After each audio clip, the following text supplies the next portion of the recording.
Assalamualaikum warahmatullahi wabarakatuh. Alhamdulillahi rabbil alamin. Wassalatu wassalamu ala sayyidina Muhammadin wa ala alihi wa sahbihi ajma'in, amma ba'du. Apa kabar Bapak Ibu para penyuluh agama Islam? Mudah-mudahan diberikan kesehatan oleh Allah Subhanahu wa taala dapat mengikuti seleksi tes P3K dan lulus insyaallah. Untuk menambah pembendaharaan keilmuan kita tentang kompetensi khusus, maka marilah kita simak beberapa soal yang membahas tentang tafsir ulumul Quran.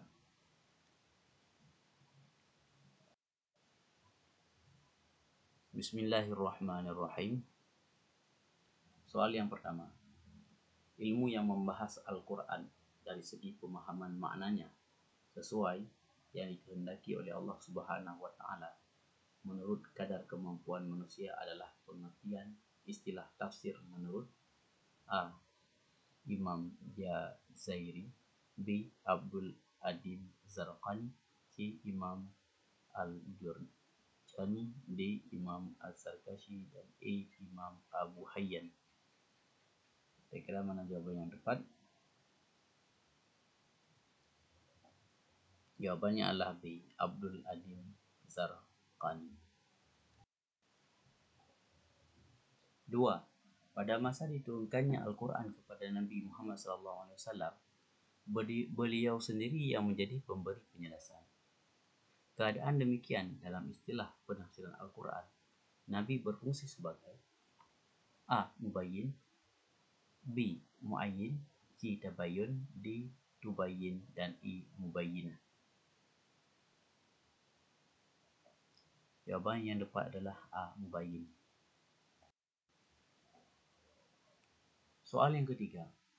Penafsiran Al-Quran pada masa sahabat mempunyai ciri-ciri sebagai berikut, kecuali A. Tafsir Al-Quran sama sekali belum dibukukan, B. Mereka tidak menafsirkan Al-Quran secara keseluruhan, C. Penafsiran lebih menekankan pada makna ijmali, D. Penafsiran secara menyeluruh, E. Membatasi diri pada penjelasan makna-makna lughah. Penafsiran Al-Quran pada masa sahabat mempunyai ciri-ciri sebagai berikut, kecuali yang bukan penafsiran di masa sahabat. Yang benar adalah A. Tafsir Al-Quran sama sekali belum dibukukan. Soal yang keempat. Penjelasan ayat yang diturunkan pada waktu terjadinya suatu peristiwa disebut. Penjelasan ayat yang diturunkan pada waktu terjadinya suatu peristiwa disebut A. Asbabun nuzul, B. Qaul sahabi, C. Ashabul wurud, D. Asbabur riwayah, E. Israiliyat. Nah, jawaban yang tepat, penjelasan ayat yang diturunkan pada waktu terjadinya suatu peristiwa. Dijelaskan dengan ayat. Jadi, jawaban yang tepat adalah A. Asbabun nuzul. Soal yang kelima. Ilmu yang mempelajari keterkaitan ayat-ayat dalam Al-Quran sehingga menjadi satu kesatuan makna adalah pengertian ilmu A. Mukamah, B. Munasabah, C. Mutasyabihat, D. Mufradat, dan D. Muta'alliqat.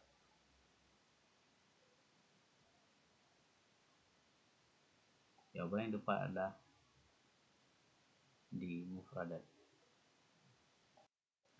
Soal yang keenam. Berikut ini adalah tokoh-tokoh dari sahabat Nabi SAW yang dijadikan sandaran dalam ilmu qiraat, kecuali A. Zaid bin Sabit, B. Said bin Al-Musayyib, C. Abu Musa Al-Ash'ari, kemudian D. Ali bin Abi Thalib, E. Abdullah bin Mas'ud. Jawaban yang tepat adalah B. Said bin Al-Musayyib. Soal yang ketujuh. Al-Lubab dalam Al-Quran selalu ditulis dalam bentuk A. Musanna, B. Mufrad, C. Jamak, D. Tasniyah, E. Muannas. Jadi jawaban yang tepat adalah C, jamak. Soalan yang ke-8. Kitab tafsir yang menggunakan metode maudu'i adalah A. Bahrul Ulum, Abu Lais Samarkandi. Ar-Riba fi Al-Quran Al-Karim, karya Abu Al-A'la Al-Maududi. C. Kashf wa Al-Bayan, tafsir Al-Quran Abu Ishaq. D. Tafsir Quran Al-Azim Basir. C. Jami' Al-Bayan At-Tabari. Kitab tafsir yang menggunakan metode maudu'i adalah A. Ar-Riba fil Quran Al-Karim, karya Abu Al-A'la Al-Maududi. 9.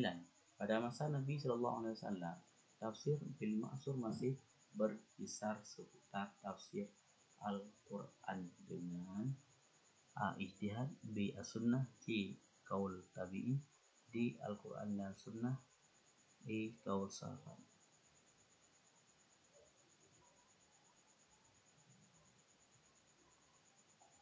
Jadi jawaban yang tepat adalah A. Al-Quran dan Sunnah. Tafsir bil ma'sur masih berkisar seputar tafsir Al-Quran dengan Al-Quran dan dengan Sunnah.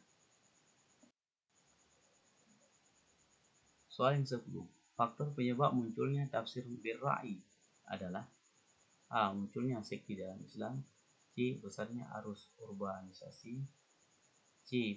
Pergolakan politik, D. Luasnya wilayah kekuasaan Islam, E.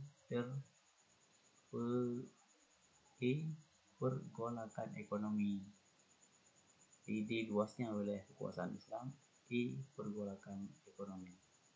Jawaban yang tepat adalah faktor penyebab munculnya tafsir bil ra'i adalah D. Luasnya wilayah kekuasaan Islam.